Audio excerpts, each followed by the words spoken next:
Hi. Feels like forever since I've seen you. I thought there was gonna be like a, I thought there was gonna be another beat transition moment, and there wasn't. I assume nothing. Oh, good morning, Ken. Good afternoon, everyone watching us. Thank you so much for joining us for this CX webinar or live stream, whatever, however you feel comfortable feeling what it is. We are so glad you're here. I'm based in Austin, Texas, and I'm Crystal Lees, the Director of Marketing here at QuestionPro, and I'm joined by Ken Peterson, our President of CX, who usually is in Hawaii, but right now you are... Freezing in Washington State. Ooh, that is very different than Hawaii. Yes, Uh, right now. Let us know where you're watching from in the comments section. If you drop a comment in, whether that's where you're from, if you have a question about the content coming up, we will try our best to answer it in live time. So, Ken, tell us a little bit about what we're talking about today.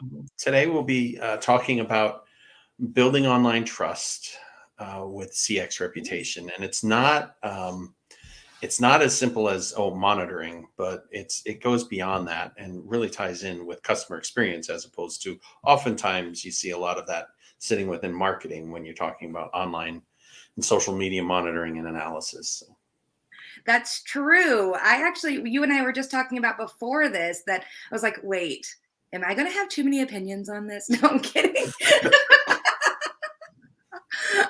And this is definitely a new product that QuestionPro is kind of pioneering within our CX suite of offerings. And when did it go live? And what are kind of the dirty details of how can we get it? When can we get it? And how does it work? And we'll get all into all that.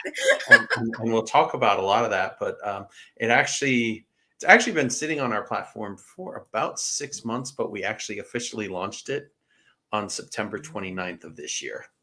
Ooh, that's awesome. So something Ken even alluded to is something that it's been sitting in the platform for about 6 months. We love making sure that our stuff is beta tested and stress test and really put through the ringer before we roll it out into the world. And so if you are ever like, I wonder if QuestionPro has X, just ask, because it might be sitting back there somewhere.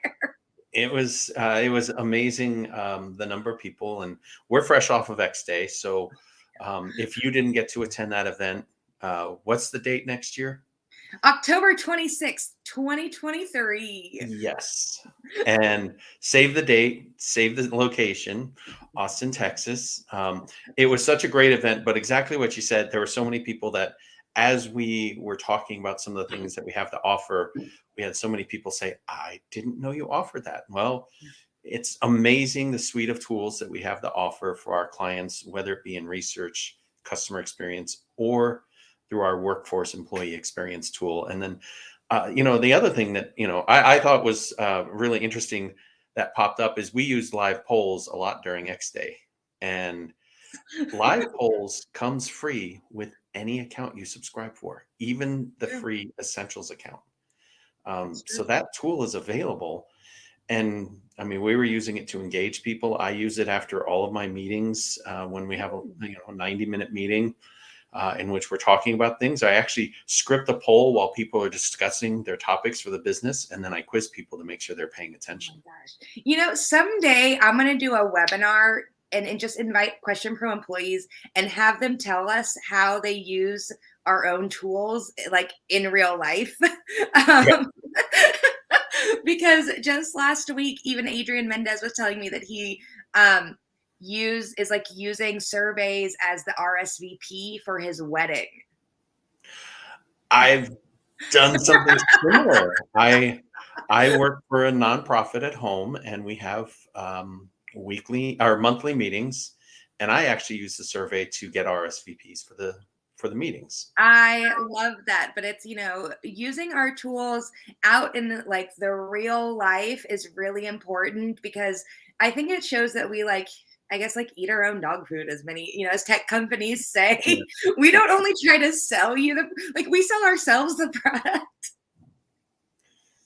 And we use it a lot too. I I mean, know. I certainly Uh, work across all of them. I know our AutoX team uses Workforce ooh, for their employee management. So, I mean, that's that's an really entire cool. division using it for Right. their internal purposes. So, That's well, and something that we also do use a lot in our real life is social media and reputation management. So yeah, why don't we jump right in? absolutely. And I think this is being presented. Oh, here we go. No, my There God. it goes. There it Yeah. is. Awesome. It's great when that works out like that. It just magically appears. Um, if you don't know who we are, shame on you, first of all. We're probably the most world famous people that work in market research and customer experience within a company called QuestionPro. World famous. World famous. I'm Ken Peterson. I'm the president of customer experience for QuestionPro. I lead and manage all the little cool innovations that we're doing, including what we'll be talking about today. Oh, and I'm Crystal. I'm the director of marketing. If you have been on any of our live shows, you've probably seen me a lot.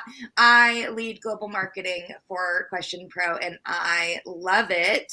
And I love talking about marketing. If I wasn't marketing Question Pro, I'd probably be marketing something else, and or I'd market like pineapples if I had to. That's how much I love it. I market pineapples too, though I did get the request to bring some to X Day, and I'm like, I'm not carrying a suitcase full of pineapples.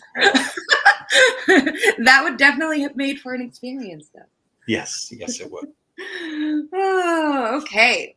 What do we? So, I mean, really at the core, when we're talking about are you listening to your customers, love them or hate them, Jeff Bezos has been very successful. I would say, since he's one of the richest men in the world, we can't take that away from him necessarily. His ex-wife may have taken half, but he's still worth a lot more. But I mean, he's always said that they leave a seat empty. This practice of the customer always needs a seat at the table. And really, when you're thinking about the different ways a customer can have a seat at the table and have listening happen, I mean, we all know, I mean, we work in surveys. Guess what? You can survey customers and give them a seat at the table. Mhm. Customers, potential customers, or even lost customers, and give them a seat at the table. But as many surveys as you can send out, there's another way that they're talking about the company, and it's all online.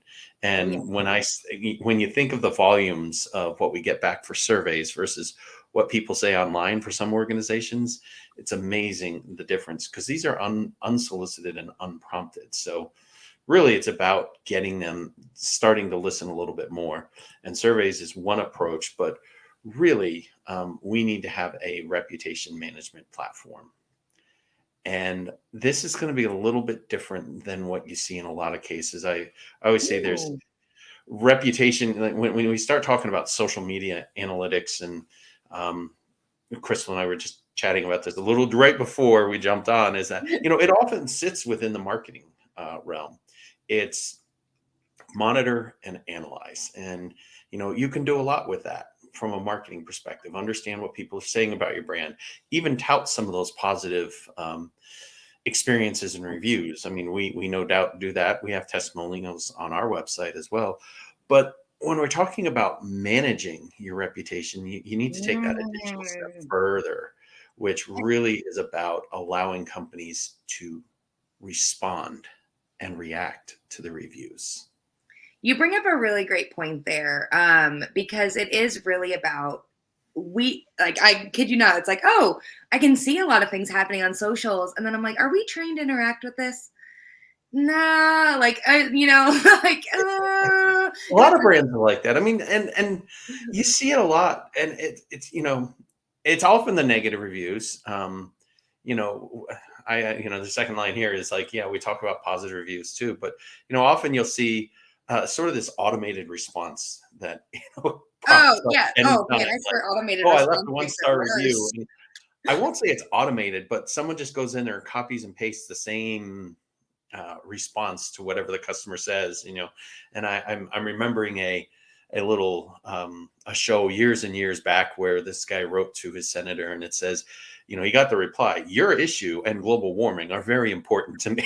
So, and it's almost like that's what you're saying to your customers when you Yeah. copy and paste. You haven't taken the time to really analyze it, review it.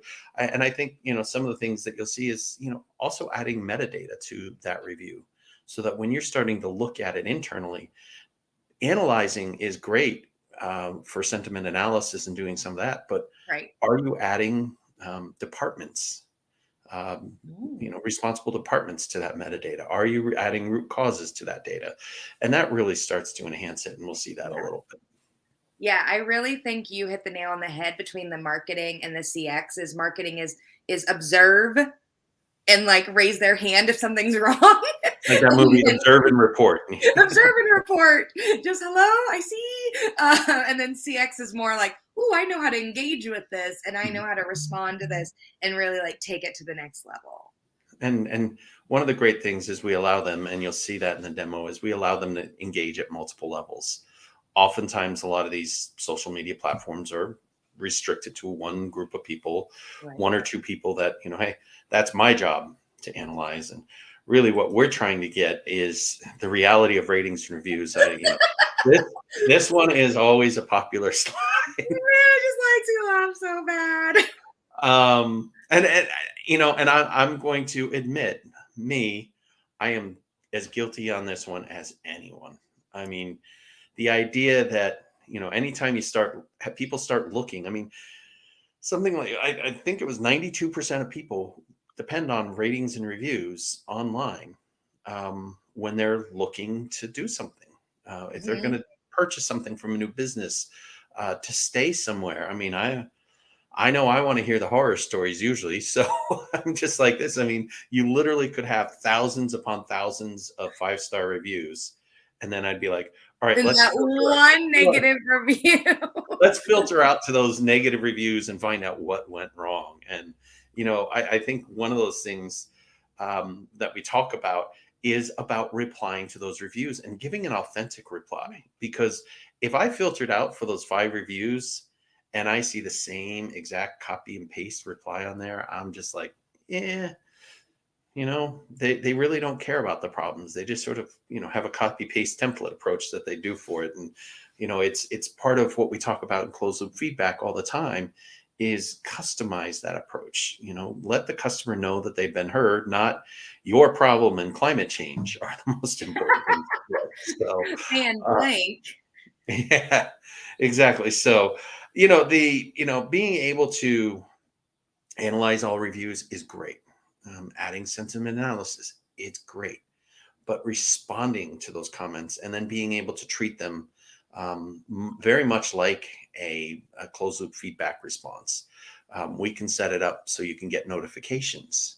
So Ooh. if someone responds negatively, or if someone just gives you a review at all on that website, you can get notified. So you can go in there and have a response. I think one of those things that gets intimidating sometimes is if you just started and you got 150 comments and you're like, no one's ever responded to these. That's when you start doing that copy paste. But if Yeah. if once a day you got a notification that someone left a review, to go in there and thank them to the review for the review, acknowledge if it was a positive one, and we appreciate your great feedback, and we hope to win you back over again and again. Or if it's negative, being able to go in there and treat that person as an individual customer instead of just another bucket of, oh well, these are my 1-star review buckets. I have a question. What's your question?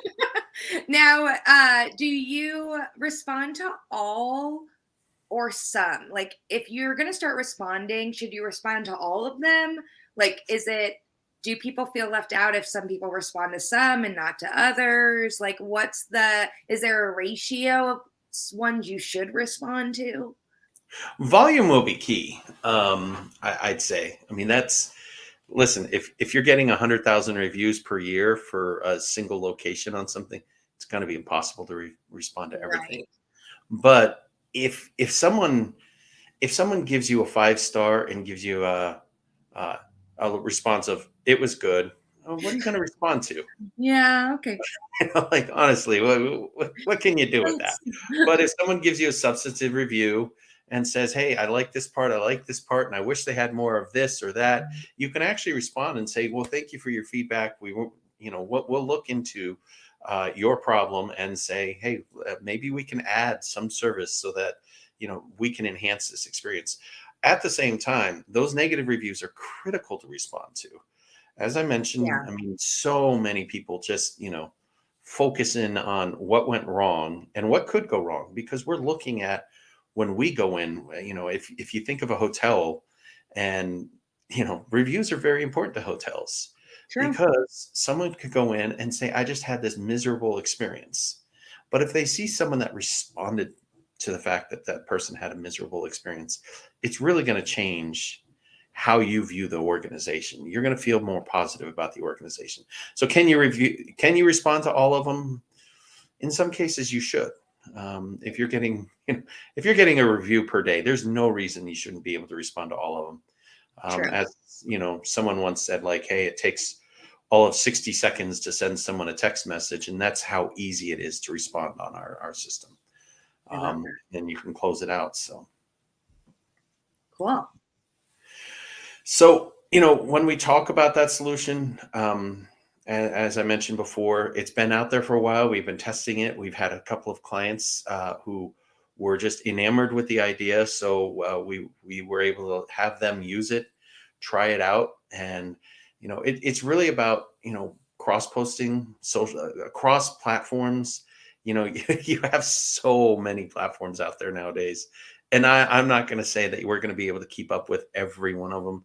Today, there's probably 10 new review sites that have been added since we Yeah, started the conversation. So someone always had it, but this is a little bit different. We talked about it. This is for teams in CX. It's not for marketing. right. We want to monitor and communicate with these customers, and listen, so that we can make the experience better. And like I said, it's sort of a ticketing approach that really helps. It's going to boost your brand trust. 92%. We had Melissa Ferrer from Google on last week on X Day, and we Right. talked about that fact. I mean, brand trust is coming through these reviews, and it's just such a huge impact. SEO, I know, a very popular term nowadays. I'm still trying to figure out myself. I'm told to improve our SEO, and I'm going to go, okay, I'll do something. But, it really does. I mean, reviews are searchable. If you look up, brand name and reviews, I mean, again, that list is just so long. But being able to, respond to them, especially if they're one of those top review sites like Google, like Facebook, being able to respond to that. And then there's this social proof. There's so many reviews out there that even if you, like I said before, even if you've responded to some of them, it shows that you care as a business about the customers. Yeah, that's And true. that's huge. That's huge. And then I mentioned it before that it is a customer feedback loop. We always talk about voice of the customer programs, and we always talk about surveys. We always talk about closed loop feedback, but there's Always. other listening posts that, if you really want to talk about improving the experience, there's other listening posts that people are talking about. And I remember, I mean, this is years ago. I remember doing this 2007 or 2008. We were working with a company. We were doing some analysis of the social media comments that were Oh, coming in through different review sites. We found one person had posted in 3 different places about their problems with the insurance with the shipper, and that they couldn't get reimbursed for what they had sent, and it got damaged. And so not only did we have that, those 3 points of proof, we also had a survey from them. So being able to bring that all together and say, well, this person is really out to let everyone know that they're unhappy. And if we don't have a way to respond to them, what good are we doing for the organization on that front? So, but it really, there's a lot to do when it comes to conversion rates, because if those posts are out there, if you read about a hotel that had bed bugs and they didn't do any response on it, are you staying in that hotel? that's I gonna be would a no, sir. I would not. So, Um, so yeah, I do think there's a lot to be said about how people are responding to reviews, much more so than we did even 10 years ago. The landscape has changed so much. Now you even have dedicated review sites to automotive. You have some that have dedicated review sites to some niche e-commerce, chip building and manufacturing companies, and So, so there's so many oh, there's different. so many. You have them right here. I Yeah, was I also know. going to ask you, how did people get reviews before the internet? Were there like books? That was I said that so negative. Were I, there books? sorry, what? You said something about a book. It- I heard this term bookkeeping before. I don't. A lot of it was word of mouth. Okay. A lot of it was, we talk, and then there'd be some aggregator, literally books. Rand McNally, probably, I know, old fashioned term. I know I'm old, I don't um, even know what that but is. they they used to produce maps, and those maps would have locations in certain cities. So if you got a regional map, they would have locations in the city, and then they would have reviews Oh, of like some restaurants in the area or some top hotels in the area, right. and so they would publish that. Now the killer part about that is those reviews sat there for a year, Yeah. so if you had a negative review, that wasn't changing for a year. So, Ooh. and then if it's in my book, I'd say, I don't need to get a new book this year. I'll wait till next year to get it. So sometimes it would sit Ah, in people's minds for 2 years. And so the online reviews are great because you can keep current, and they're right. tough because you can't keep up with them. So we've built this out in a way so that you can get a lot more aggregated into one site. Can you even imagine just trying to go to just managing the reviews on just Google and Facebook for your organization? I mean, if No. you were We don't a even do small, that for us. We have for our socials, we have HubSpot that has it all set up, and like we have our own but that's only for like posting and like monitoring. It's not for exactly. responding. And so being able to keep up with all of those different sites, it's a challenge. Mhm. And it's one of those things, like if you're an Uber driver, all you care about is your Uber rating. Right. But if you're if you run a couple of flower shops in 2 or 3 locations, and you need to know how they're doing, you're going to want to know what your Google reviews are. You're going to want to know what your Facebook reviews are, probably your Yelp reviews. And if you're a small company, that's tough to do. So we've sort of aggregated them together in a way that it's easy to manage and easy to look at. Ooh, we get to see how it works. You're going to get to see how it works.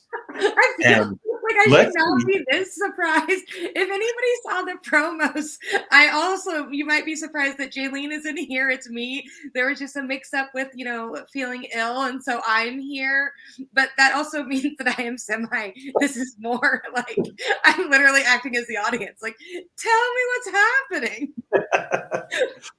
Well, and we'll take a quick look, and hopefully, let's see if I can do this right, because if I click on the wrong area of the screen, okay, there it is. So if you're familiar with our platform at all, you'll know how familiar this looks like. But it's as easy as, when you're in the CX platform, we have all these cool tools out here. And sure enough, here's one called Reputation. And it's very easy to access. Look And at you click on it, and the first that. thing that comes up is this wonderful dashboard. And I'm going to have to scroll down so you can see some of it. But what's terrific about this dashboard? Oh, wait, I'm having screen sizing issues here. Okay, we'll It deal looks with great. Oh, it.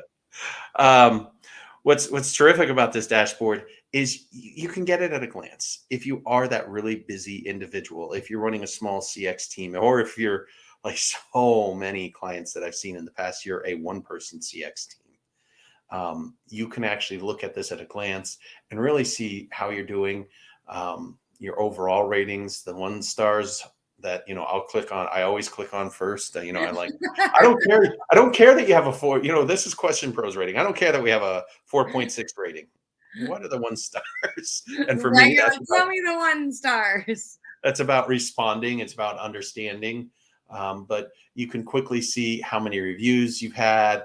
Yeah. And this is an important part, the average response time. Are you responding to these? It's taking, almost 2 days to respond to a customer. And so being able to get back to them quickly and be able to say, I can help fix your problem. And I'm going to say it publicly. So when everyone reads your review, they Yep. see you are responding to them. So, and then being able to track these, see that average rating over time. You can see here, there was a spike. It seems to coincide with a little dip. So if something happens, you can see that right away and be able to Mm. track that and respond to it. So, and then there's things like sentiment trends, being able to pull the sentiment out of there, which is important, but not as important as replying. So, I'll start there, but then, yes, you have a question.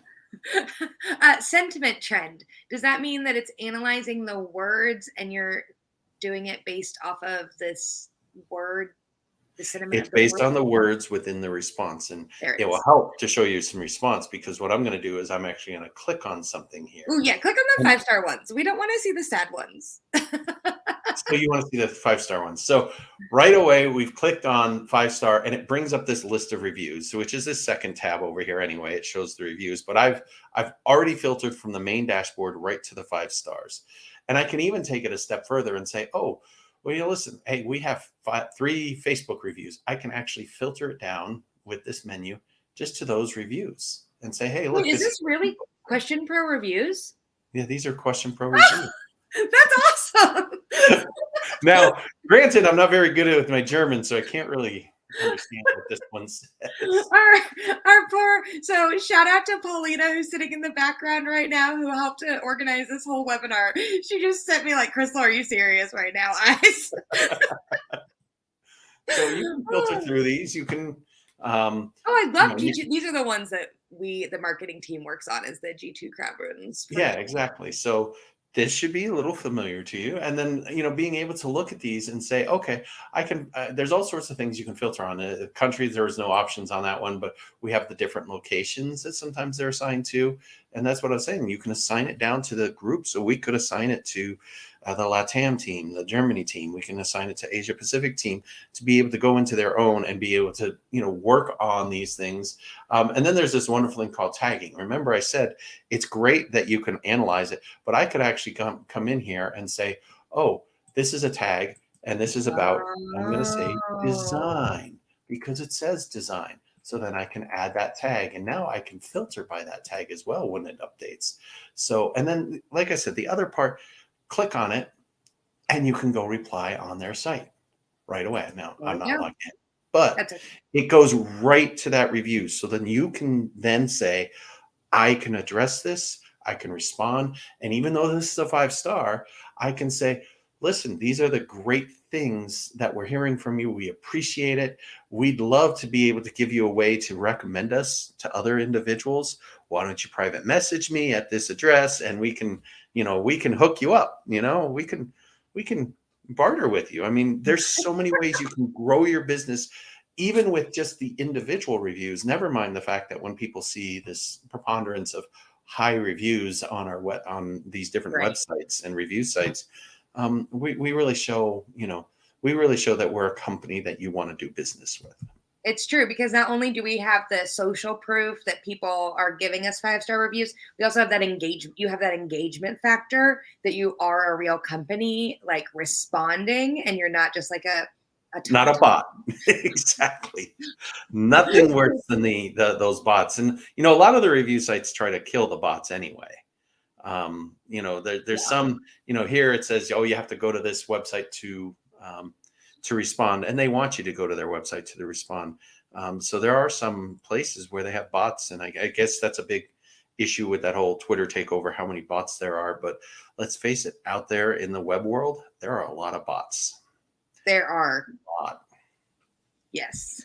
We definitely, I used to face that a lot at my old company with online reviews, was the bot system. And I got really good at nabbing them, but I did not have a system. It was just me. Just, yeah. And so that's why a lot of these, they make you go to their site and basically do the reply there. But Hmm. here's what's terrific, because this is Yeah, I not, see the assigning too. you can assign these to people. You can set a status. So, hey, if I've responded to this person, I can close it. If I need someone else to look at it, I can assign it to them. And you Ooh. can see the team here to assign it to. So it's not just it's not just, oh, well, hey, we've read it and we've replied online. We can feel like an issue is closed, very much like a closed loop feedback system. When you're dealing with detractors, you can say, hey, there's still more conversation to happen with this individual or not. So even if we said to this individual, hey, we've heard your response, you highly recommend us, so we're going to give you this, and wait until they respond back and say thank you before we then close it, so that we can say it's truly closed. Yeah. And then I'm assuming, if you are in QuestionPro CX, the kind of the suite, that if you're already operating there, this will like seamlessly plug in Oh to yeah. your other Things systems. things like our root causes, and we're big within QuestionPro CX on root cause, being able to say, what was, the source of this issue. In that case, we added a tag, but we can also add the root causes and say, hey, this is the root cause of this problem, so that when we start analyzing, we can look across the entire, I'll say, across the entire spectrum of root causes, not just CX surveys, but also reputation. And then we Ooh, combine it with what we call outer loop, being able to look at those root causes across an organization and fix them, and build plans and initiatives around it. I love that. We also have a question. I Ready? see. Yeah. Is it possible to create templates to reply to all the reviews within the tool? Well, yes, and I'll warn because some you have to reply directly on their website, so you have to copy the template over. Number one. Number two, just what I said about a templated response. If you're going to do a templated response, you're not really addressing the individual problem that may have come up, and you'll find that there are. I mean, if you're a smaller organization, if we have 362 reviews for this 1 year, we should be able to address one review a year, one review per day for a year, very easily. Sorry, yeah, one review per year. Now, if you have one review per year, you should be able to very easily address that. But one review per day, for an entire year is not too much to ask of a specific organization or a group of people. If you are, in that mass, hey, we have tons and tons of reviews, there are templates that you can use. Again, I would prefer people be selective about it. You don't want to respond to 1-star reviews with a template. I could see where you say 5-star reviews. Hey, thank you very much. We appreciate your feedback. Have a nice day, and we look forward to serving you again. You can definitely Twitter is somewhere where you can see those automated replies come through. So, and it's just like, bro, like we know they're automated. Exactly. Yeah, and we know they're automated, and it always says, "Please DM me right here, so that we don't Yeah. have this issue being talked about in public." And then I would. you DM them. And anyways, I have so many thoughts on this, mostly with airlines. But that's Mostly, off mostly topic. negative, mostly negative reviews about those bots, right? So, Just mostly negative reviews about it. But show us some other things within reputation. well, and then the other real big thing is then being able to come in here and talk about the sentiment analysis. We talked about this before, but being able to drill down and say, what are people actually saying, and find those categories and those topics, and to be able to drill down very easily. So we have this. I filtered all this out. I apologize. We have one review because I filtered everything. But being able to come down in here and say, there is still that monitor and analyze part, which is important. So this is part of the analyze part, and then be able to respond. And then when I talked about root causes, being able to come back in here and tie these things back. And we'll go into the settings for a moment here and show some of those things that we can do in terms of being able to set up these root causes. You talked about templates. We have reply templates. You can create your own semantic code books. so you can target specific things. Because, hey, listen, QuestionPro's business is not going to be like that new car dealership down the block. We're That's not going to be true. talking about the same things. If I see the word transmission in my reviews for QuestionPro, I'm going to be thinking about data connectivity, not, the car jumps when I start it, that kind of thing. So those kinds of things are important. So you can Can have we your own. dig in more to what a semantic code book is, maybe for the audience who might not know what that is? Well, a semantic code book really applies to, you know what? I have no idea what I'm talking. No, I'm I kidding. was like, bro, you just like went, and I was just like, okay, I'm tracking, and then you lost No, me. I figured I'd throw you off. But a semantic code book really looks for certain key terms that might be used differently in some cases because, Okay, as smart as these AI engines are, and I'll right. say from 2004 when we heard about the first, code books that come out that can automatically analyze all of this, I'll call it open end data, unstructured data, and be able to say, okay, well, we can look at things when we're talking a voice of the customer program. We can talk about call center transcripts. We can talk about open end comments from surveys. And of course, we can talk about reviews.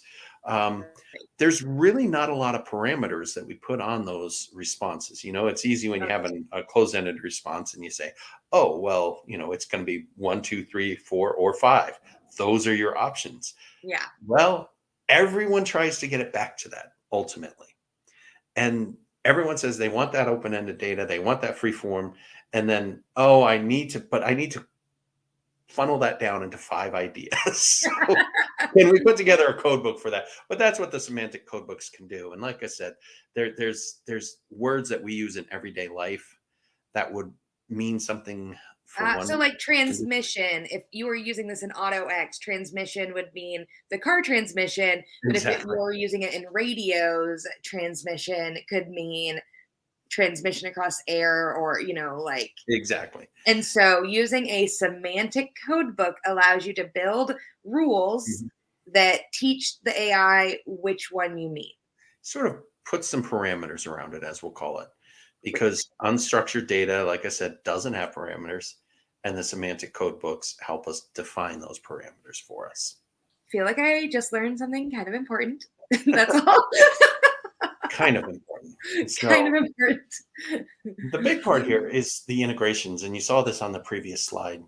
We have all these tools that you can use between Trustpilot and review trackers. We're covering so many, but things like Google My Business and things like that. But then also being able to set those up across multiple locations so that we can grab that information. So if you have those 3 locations, 5 locations, 100 locations, you can grab them all and not only just grab them, but also be able to filter for them. So when you go back to that main screen here and say, oh, well, gee, well, this is, a lot of overwhelming data here on this main screen. Well, now I Right. can now filter it to a specific location and be able to say, well, I only care about this location. Ken cares about Hawaii. Crystal cares about the rest of the US. So Ken cares about Hawaii. Crystal cares about the rest of it. But this would great. This would work great if you had multiple district stores, or if you had multiple managers within those districts, like a correct. grocery store, or Exactly. like a Dunkin' Donuts or something. I don't know. That's an Exactly. example. I don't drink Dunkin' Donuts. Yeah, and there's a lot of Dunkin' Donuts locations, so there'd be a lot of them. uh, oh, and then you can kind of like break this down in your dashboard settings. And I'm assuming Mhm. each person could have access. Yeah, Okay.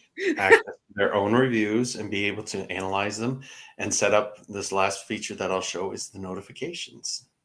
Be able to set them up so you can say, hey, if I get any review, I send it to someone, or I can set up a notification and say, I want an email notification. And if it's the rating is a certain value, or if Mm. certain text shows up. So if I hear the Ooh. word lawsuit, my favorite one, you can set up these notifications so that people are, they see them right away and they're able to respond to them. We have browser notifications, which, if you're sitting up here, there's that little flag that says oh, look, you have a little notification here. Mm, And then we have email notifications. So, it's flexible based on your kind of organization. If you don't get a ton of reviews, then it might be good to have an email notification. If you're getting right. hundreds of reviews a week, it's probably good to have just the browser notifications. And at that point, you'll have someone going in there and assigning it. I gotcha. I gotcha. Is there this might be a little too this might be a question. I don't know if it does it, or maybe you could put it in the product outline. Is there a way to auto assign reviews when they come in to a team member? If it's already, if you already have locations established, it will auto assign you. So, Oh, Crystal, that's cool.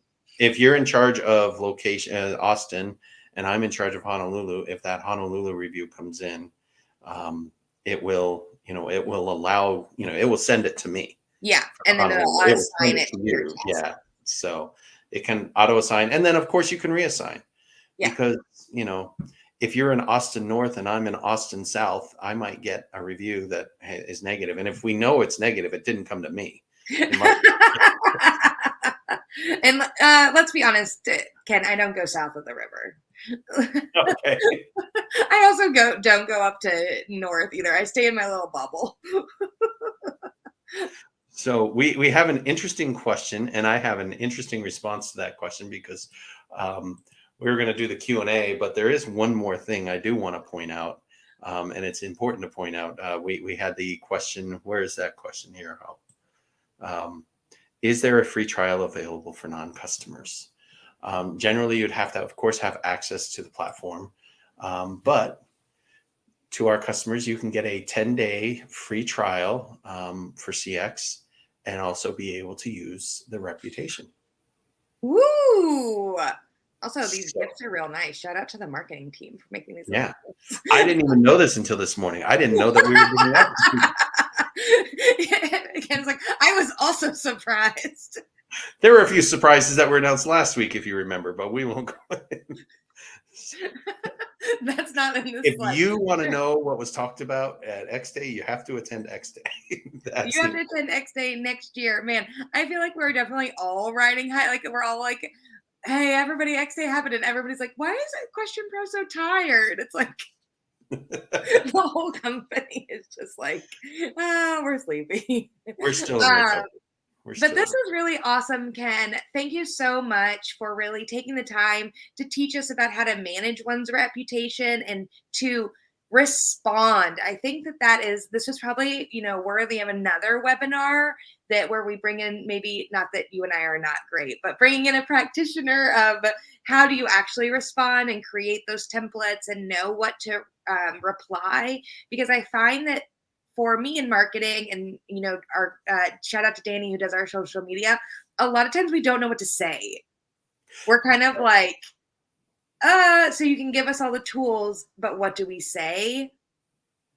Exactly. And there can be some things, I mean, if we went through a lot more reviews, there can be a bunch of, 3, 4, 5-star reviews that have no comment. What do you say? What do I you think for the 5-star, it's easy to say, hey, thank you for your review. Nothing else further to say because they didn't say anything either. But if it's a 3-star review, do you want to say, well, thank you for that mediocre review? And thank maybe you. maybe Thank that reply has to be a little you. more enhanced. Thank you for telling us we are average. um, but I guess better average than bad. True, true. But as we talked about at X Day last week, let's aim for delight. That should be our that should Let's be our North Star when we're talking customer experience. For sure. Thank you so much, Ken. I really enjoyed this, and I will chat with you later. All right. Thank you all that attended. Thank you, Crystal. Bye.